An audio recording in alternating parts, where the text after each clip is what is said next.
What does it take to be part of the beautiful bride? Well, how do you know? Well, I would say this, I think this would be one criteria of it, is that if we are part of the church, the beautiful bride, the biblical church, then we should be able to look into the Bible and see ourselves. As we look at an ancient church that had these amazing things happen in it, that we, even though we're a modern day version, we should be able to look and, oh, I can see the same features, the same essence in the church here. Sometimes when we're talking about the beautiful bride, we're talking about the global church. We're talking about the biblical church that existed over all time, that existed over all the world, and everyone who is truly a child of Christ. Sometimes it is the universal, sometimes it's local fellowships like this. Will be a church talked about in Scripture. And other times, it's the holy stones, the building blocks in the church itself, you and I. Are you and I part of the, it's not enough that this church be part of the beautiful bride. Are you part of the beautiful bride? Are you in there? How do you know? What does it take? That's what this is all about. If we're interested in being part of the biblical church, what does it take to be part of that? What does it take for us as a fellowship? What does it take for you and I as individuals to be part of this thing called the beautiful bride, the biblical church? Well, we're going to go in the series over 4 steps, and they cannot be altered in any way, but we're also looking for a golden thread that plays through everything.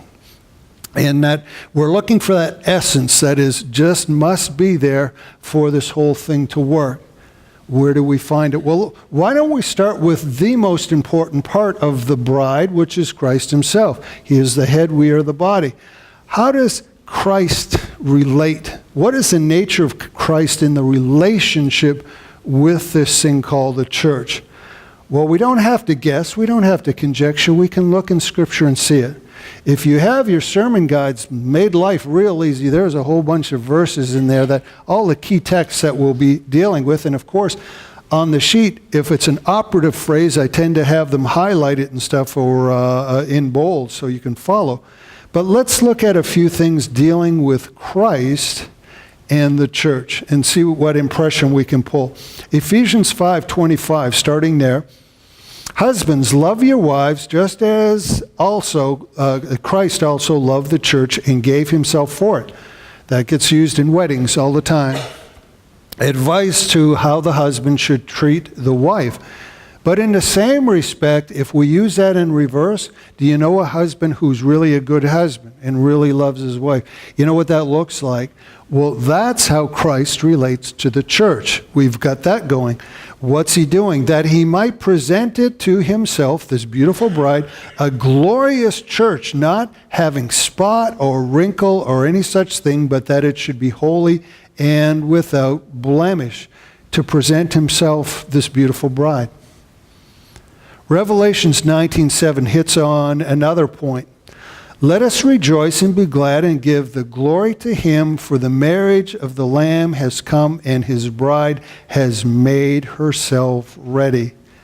It was given to her to clothe herself in fine linen, bright and clean, for the fine linen is the righteous acts of the saints. Christ is on a mission involving the church. And it's something that started at the beginning of time, and he's been unfolding to our day. And there's two big aspects, two big features to this objective of Christ in the church. First is that he does have a bride, and that his whole deal with this earth and humanity is to present to himself, not just you and I and a scattering of saved people here and there, to present to himself this bride. There is feature number one. Feature number two is that it's not just any bride. It's not the mail order bride that, well, we'll just see what comes in the mail. This type of thing, or this lady will do. It's not that. It's this bride who is without blemish. So there's a whole aspect of holiness and perfection to this thing called the church. There is no substitute. and there's no leeway on the nature of what it's supposed to be. How does that come to be? Well, what can we gain from Christ?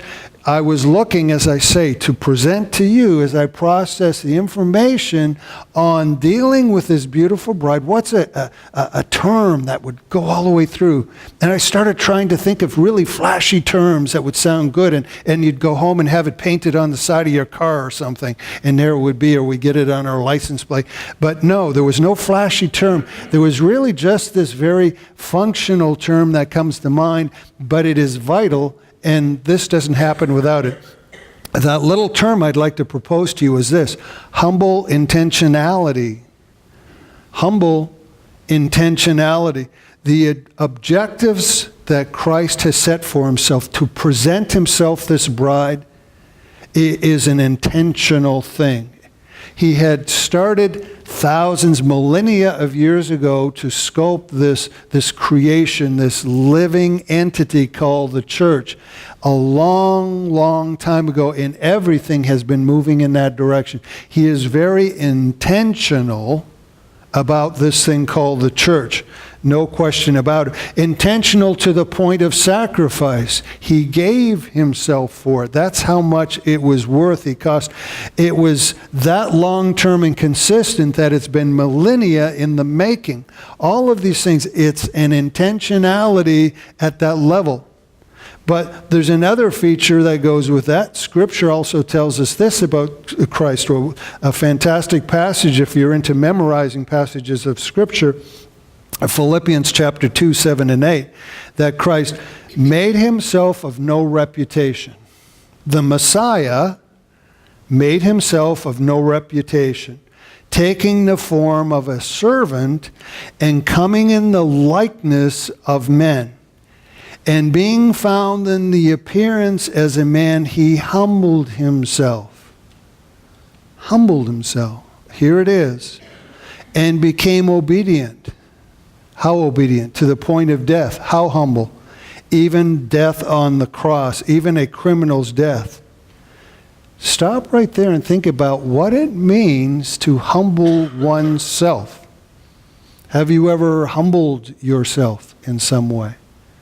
Generally, humbling in itself is an intentional thing. We just don't naturally do that anyway. This is what Christ did.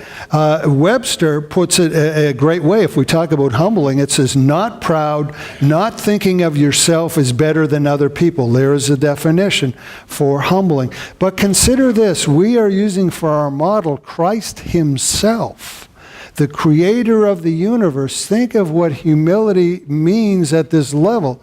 Just because we can do amazing things in here, I'm going to ask Mike to show us the entire universe so we can get perspective here for a bit. The creator of the universe, 200 billion galaxies that are out there in the universe that we know of. Milky Way, 300 billion stars in our own little galaxy. We're out in the fringe in a minor arm of the galaxy called the Orion Spur, 25 million light years from the center of the galaxy. Here we are around a medium-sized planet in our little solar system on Earth. And Christ humbled himself to come here, to go there, to do that in 33 AD. And then he went back to the Father. The universe, billions upon billions of stars, to the point it is nothing but glowing dust out there. Think of where we are in perspective to this Christ to whom he has humbled himself. We are specks upon a speck that circles a speck, that is a speck, and a slightly bigger speck that is just one of billions of specks in the universe. And that is humility. He came here to die for that. Humble himself. Humility, saving humanity. But that is the level of humility we're talking about. Thousands and millions, perhaps years, depending on how we view the universe, of intentionality and making it happen. This is where we're starting. Humble intentionality. This is the level of humble intentionality of our model for the church. If God was that humble and that intentional, what do you think he calls from us to make this thing work, this thing called the biblical church? To what level?